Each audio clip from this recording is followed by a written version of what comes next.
Here, we'll get his take. All right, what is a lie you've been told about backpacking? A lie? It's all true. Not everything's true. Well, what isn't true? Stay physically fit. Okay, So you just heard me talking about that, yeah, though. so don't like ride a golf cart into yeah, okay. camping area. Okay, that's That fair. doesn't look good. That's fair. Were you lied to? Yeah, I fell for it. I fell for the corporate backpacking media. Yeah? What's Yeah, that? that in order to be a backpacker, you've gotta crush miles and hike all day. That is a goddamn lie. We're sold that. We were sold that. And then you kind of like, you get to the trail and everyone's like, all right, I guess we're gonna do 20 today. And like, really, like for us weekend warriors, when somebody makes a comment like that, everybody just looks depressed. Yeah, So, nobody wants to do it. yeah, you do not need to crush miles to be a backpacker. In fact, the most fun, obviously, that we have are like low mileage, a lot more hangout. We like our camp time. And of course, you know, it's great to like, you know, you do need to put in some miles. You need to see the sights, you need to experience nature, but like you don't need to be crushing miles. But by all means, if that's your thing, do it. Don't get lied to. Don't get lied to. Big lie, especially all those influencers like us. They like to spew is that backpacking is always fun and is always enjoyable. And if you have, Andy's laughing, if you have watched our videos, go back, check out our trip to the Dolly Sods. Go back, check our trip to the Cranberry Wilderness. Check out our winter trip to Vesuvius. We have been miserable so many times. Backpacking is definitely kind of a type 2 fun sort of thing. It's not always glamorous. It's certainly not always fun. It's definitely not always easy, but I feel like if you watch YouTube videos, especially if you watch influencers out there, they are gonna make it seem a little bit easier than it is.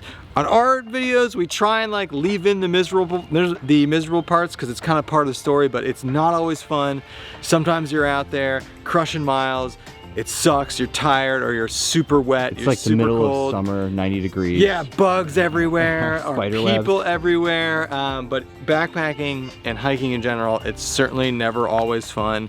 It's certainly never always easy, but it's always memorable. And I think when you reflect on the experience, kind of a type 2 fun thing, you will find yourself looking back and enjoying it. Let's talk about another big lie around backpacking food.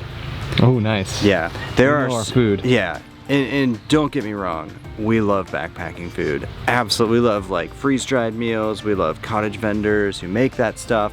The food is so good. Everywhere you look, it's like you need to have certain dehydrated meals from certain companies. You gotta have your Mountain House. You gotta have your Packet Gourmet. Again, those are it's all great food, but it is so expensive. Yeah. It is so expensive, and yeah, don't buy into the lie that like you gotta have freeze-dried meals from all the big manufacturers. By all means, if that's your thing, do it, but they are expensive and it's not necessarily needed, and you can make your own backpacking food. You can go to Subway and pack out a sub, I don't know. Pull an us and stop at McDonald's or something. You got some, yeah, you got some backpacking food right there. Yeah, go ultra lightweight. I'll call poison control. Yeah. These are called turkey wing. Did you put those on there? No, you find these in the woods. And this is a very special. See the bottom's light or white? Yeah. And you dry these, you make tea. It's supposed to be really good for people going through chemotherapy. You know, that's turkey tail, not turkey wing. Turkey tail. Turkey tail. But there's Turkey wing's probably some super poisonous one. Are you sure? We are not Adventure Archives. I have no idea what that is. Eat it. Yeah. It looks legit. Yeah. But seriously, it's like people feel like the anxiety and the pressure of like you getting your group together and like everybody gets to camp. It's just like sometimes it's a contest. Like who's got the best biscuits and gravy? Like is it Mountain House? Is it Packet Gourmet? Hey, we've done that before. Yeah, we have. I'm a big fan of backpacking food, but again, don't feel like that has to define your food. Go nuts. Another thing those influencers, they like to talk about, they like to make it seem a little easy, is a lie that you don't have to be in great shape to backpack. And this is something Andy and I have talked about a lot, and you don't have to be in like the best shape, but you really need to be in some sort of physical condition where you can handle what you're doing. A lot of people, like I said, they make it look easy. A lot of people like to say, oh, you don't have to be in super great shape, or you don't have to be in peak physical fitness. And like I said, you don't have to be out there running marathons, but you do need to have some level of physical fitness, because not only do you not want to be out there and just be miserable the whole time, but you know, it can get maybe a little dangerous if you're somewhere and you know, you can't physically hack what you're doing. So don't get into that lie. Take some time, do some practice hikes, get on that treadmill, put on the incline, and get yourself some physical fitness, because that is a lie. This one's obvious, everybody talks about it, but it's so serious. It's so true too. Everyone gets caught up in the anxiety of lightweight backpacking, us included, for sure. Like the newest and best gear is, you know, the lightest thing, the most compact thing, the most minimalist thing. It's all great and all, like being a gearhead is what a lot of people love about backpacking, and totally understand. We've got lots of gear. But all this like lightweight, super expensive, high-tech gear out there, it's not needed. It's really not. Well, I mean, is it sometimes nicer if you have like a long day of backpacking to have lighter weight? Of course. But, you know, people for years have hiked with heavy loads, long distances. So, if you're on a budget, if you just got your old tried and true stuff that's in the closet that you've used for years, that stuff is great. Whatever you need to do to get outdoors and enjoy being outside and backpacking. Don't fall for the lies of like you always have to have the newest and the greatest. Another lie, because you see them out there, camelbacks and Nalgene's, okay? Nobody actually uses those. Oh, Andy's cringing behind the camera. Listen. We've brought Nalgene's recently. Listen.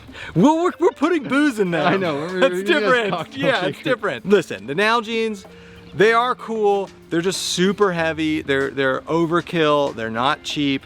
Camelbacks, listen, we used to use them. I get it. I get the practicality of having it, but Andy and I have both had those things break on us. They're also not super light, and they're also not super cheap.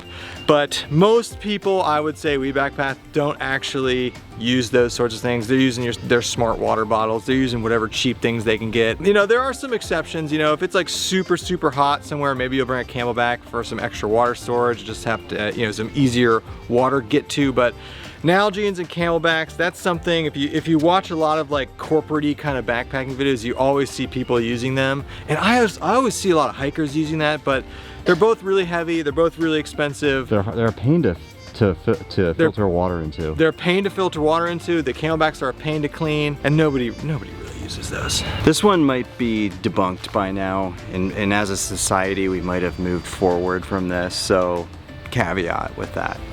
But like, you don't need hiking boots. Nice. I have this on my list too. Yeah, and again, I think I don't know. Big boot propaganda. Yeah, the big boot is out there trying to convince you that you need $300 Oslos, full leather that weigh 6 pounds each. You don't need it. But if that's what you like, knock yourself out. But don't fall for big boot lobbying that you have to have boots. I mean, we use boots sometimes in the winter. It's nice to have like a waterproof high top. Totally understand.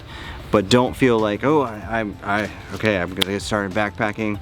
Let me go to REI and let me go right to those big leather, expensive hiking boots that weigh a ton. You probably don't need it. Expand your horizons. Try some trail runners, try some low tops, some mids. Sandals. I'm not gonna support sandals yet, but I know plenty of people that do hike in sandals and that's their thing. Great. Not there though. Another lie, and this is one that's been getting a lot worse the last probably like 5 to 6 years, is that it's always just serene and calm, and there's never a lot of people when you go out into the wilderness. Go to the west. And we live in some of the worst backpacking spots probably in the country, and they are crawling with people the last like 4 to 5 years. I think COVID did a lot with that.